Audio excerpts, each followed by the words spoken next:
Hello all, today we'll be discussing about migrating to the cloud. So Let's discuss the executive summary of moving to the cloud. So, as we all know, a cloud computing is a growing service, and day by day, many organizations are moving to cloud computing. Why is that cloud computing is so efficient? How can it benefit our organization?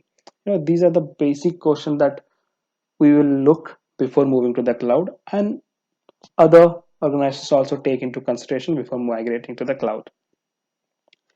So, we have seen many case studies on migrating bigger organizations to the cloud.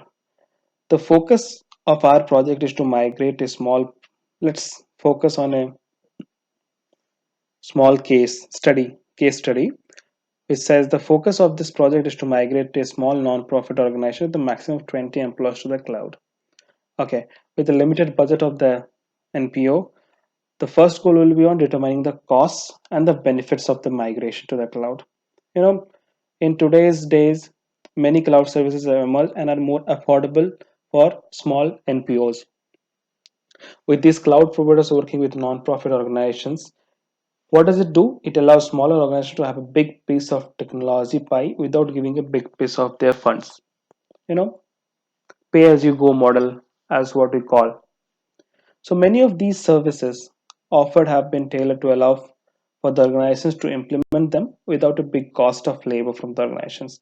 With these in mind, a small NPO can really benefit and have some of their latest technologies. So this report covers information that is used to plan the implementation process and carry out the various processes in the migration. So the procedures of this migration are well documented in this project. With these provider services implemented in organization, it's now better functioning and has the opportunity to use the best software available in the market without paying large sum of money. Coming to cloud computing, what is cloud computing? It's delivery of services, compute services, storage services, networking services, software services to make you know the flow of innovation smooth and really achieve good economies of scale. Cloud computing relies on sharing our resources to achieve coherence and economies of scale. What are the basic capabilities of the cloud? Resource pooling, on demand service, easy maintenance, elasticity, pay as you go model. The most important capabilities are pay as you go model. So you pay only for those services what you use. Nothing more, nothing less. Elasticity, the ability of the cloud to scale up and scale down as per your business needs. Availability, security, large network access, measured service. These are all abilities of the cloud. Now coming to what are the advantages? Basic advantage of cloud computing are cost savings, security. Security would be much better than the on-prem services, on-prem IT models. Quality control, flexibility, automatic software updates, sustainability, disaster recovery, loss prevention. Also, there are pros and cons of everything. So, coming to certain disadvantages of cloud computing, downtime. If the cloud provider systems are down, users will have downtime. Also, certain services there are limited control and flexibility. There are some issues of security and privacy as well. Vendor lock-in depends upon the policies of the cloud provider you are using. Cost savings. Coming to the analysis of economic implications, economics are a powerful force in shaping industry transformations. Cloud technology standardizes and pools IT resources and automates many of the maintenance tasks done manually. Architects facilitate consumption, self-service, and pay-as-you-go pricing.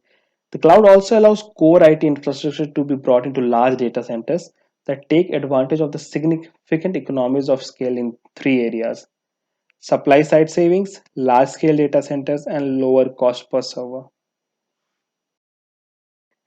Coming to the IT business requirements, the cloud is an ecosystem of many components, and cloud computing can be categorized into three areas: infrastructure as a service, platform as a service, software as a service. Each of them has their unique features, unique advantages, and disadvantages. What is IaaS? Infrastructure as a service. It's a cloud computing model based on the premise that the entire infrastructure, be it servers, be it network, be it storage, is deployed in an on-demand model. IaaS users are almost always IT experts that are knowledgeable in the required infrastructure components. Some examples of infrastructure as service providers are AWS, Rackspace, etc. Platform as a service is a cloud computing model in which independent entity provides a specific development and deployment platform. Users can deploy, develop, and maintain their application in that platform.